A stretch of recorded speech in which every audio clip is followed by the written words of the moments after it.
வணக்கம் ஜெய் சமையல். இந்த ஸ்பெஷல் இட்லி சிவன் சம்பா அரிசி 1 டம்ளர், மூங்கில் அரிசி 1 டம்ளர், ரெண்டையும் ஊற போட்டுட்டு உளுந்து ஊற போட்டு கொஞ்சம் வெந்தயம் ஊற போட்டு இட்லி ஊற்றணும். அது 5 இட்லி சாப்பிட்ற பலன் இது 2 இட்லியிலே கிடைக்குங்க. கைகால் வலி இருக்காது. மருத்துவ குணம் வாய்ந்த இட்லி இதுங்க. சிவன் சம்பா அரிசி குடல் புண்ணெல்லாம் ஆற்றுங்க. சிவன் சம்பா மூங்கில் அரிசி ரெண்டும் சேர்ந்து ஊற வச்சுருக்கேன். ஊறின பிறகு மாவு அரைச்சிட்டு பார்க்கலாங்க. சிவன் சம்பா அரிசியும் மூங்கில் அரிசியும் நைட்டு ஊற வச்சு அரைச்சிட்டேன். எப்படி இருக்குது பாருங்கள். லைட்டாக ஒரு மாதிரி இந்த கேவுரு மாவு மாதிரி இருக்கும். அதை கூட உப்பு போட்டு கரைச்சிட்டு இட்லி சுடுறப்ப பார்க்கலாங்க.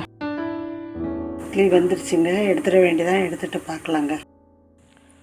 மூங்கில் அரிசி சிவன் சம்பா இட்லி 2 அரிசியும் கலந்து இட்லிக்கு போட்டால் இந்த இட்லி சுட்டு காட்டியிருக்கேன். அதுக்கு கார சட்னி அப்படி பச்சையாகவே எல்லாம் வச்சு அரைச்சி தாளித்தேன். இந்த அரிசி வேணும்னா என் நம்பரு தரேன், அது கால் பண்ணுங்கள், அனுப்பி வைப்பேன்.